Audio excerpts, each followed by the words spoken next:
Je voudrais mettre au clair aujourd'hui les idées reçues que vous avez sur la médiumnité, parce que je reçois des messages de votre part où vous voulez une formation que je pourrais vous proposer pour développer les capacités extrasensorielles, ou des messages me disant que j'ai de la chance d'être médium, tout ça. Et ça, ce genre de message, je sais que ça part d'une bonne intention, mais honnêtement, c'est pas une chance, et je vais vous expliquer pourquoi la médiumnité, il y a aussi un énorme côté obscur, et que c'est un chemin de souffrance.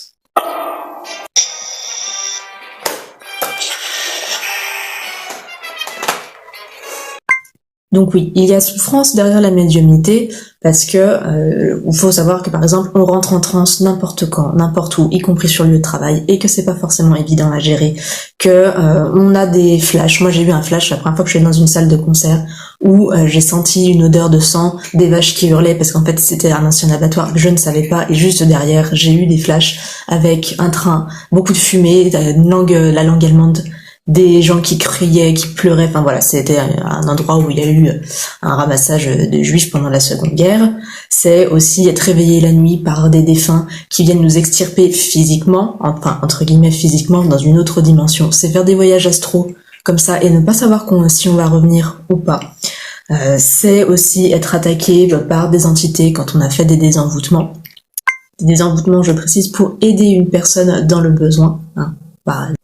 C'est aussi rencontrer une personne comme ça chez quelqu'un, une femme que je commence à discuter avec son fils qui a 8 ans de mémoire, 8-9 ans, parce que l'enfant me paraissait vivant et en réalité il était mort plusieurs années auparavant et que la mère manque de tomber dans les pommes. C'est aussi mal géré des fois quand j'enlève le mal du corps des gens. Hein, donc je fais ce que je peux, hein, je veux dire ça c'est pas, il n'y a pas d'histoire de guérison tout ça, mais en tout cas par exemple comme couper le feu, c'est mal gérer le truc et récupérer la brûlure soi-même. Ça va être contacté par des personnes qui dans l'urgence, bon comme j'ai eu quelqu'un pour son chaton qui était en urgence vitale, qu'elle emmenait donc la personne son chaton chez le vétérinaire. En parallèle, qui me contacte pour faire quelque chose à distance, et donc c'est rentrer dans, par télépathie entre guillemets, je sais pas, on va l'appeler comme ça, dans le corps de l'animal pour relancer le système d'auto-guérison, c'est-à-dire ressentir toute la douleur de la personne, qu'elle soit animale ou animale humaine, peu importe. Donc on ressent des choses, c'est aussi des morts qui nous partagent leur façon dont ils sont morts, donc avec la douleur, la souffrance qui va avec. C'est rencontrer des fois aussi des personnes et vous avez un système de poltergeist hein, qui s'enclenche parce que l'entité vous a repéré. Et voilà, c'est génial. C'est aussi être dans une salle d'attente et il y a une phrase qui vous sort de nulle part, vous regardez la personne à côté de vous, vous lui sortez la phrase, la personne vous regarde en mode qu'est-ce qu'elle me raconte et elle vous répond.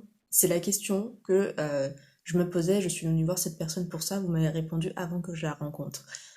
Moi je n'avais jamais communiqué avec cette personne, mais le truc c'est que vous ne savez pas comment ça va être perçu, donc quand j'ai des commentaires ici sur les réseaux comme quoi je suis cinglée, que c'est n'importe quoi ce que je raconte, vous croyez ce que vous voulez, mais tout ce que vous dites de toute façon on me l'a déjà dit dans la vraie vie, et ça aussi c'est une souffrance parce que vous êtes persuadé au bout d'un moment que c'est vous qui êtes fou, sauf qu'il y a des choses qui font. Vous avez des choses comme le fils, l'enfant que j'ai croisé qui était mort mais que je n'avais pas compris qu'il était mort. C'est comme ça, la maman, je ne la connaissais pas, ça s'est fait, donc à un moment, on peut être dubitatif, je le conçois totalement, mais voilà, c'est comme ça. Il y a pas de preuves à apporter, mais voilà, c'est des choses qui se font, et c'est aussi ça qu'il faut assumer, qui est dur au quotidien, c'est que la personne en face, vous savez très bien qu'elle risque de vous prendre pour un cinglé, ou une cinglée dans l'occurrence, voilà.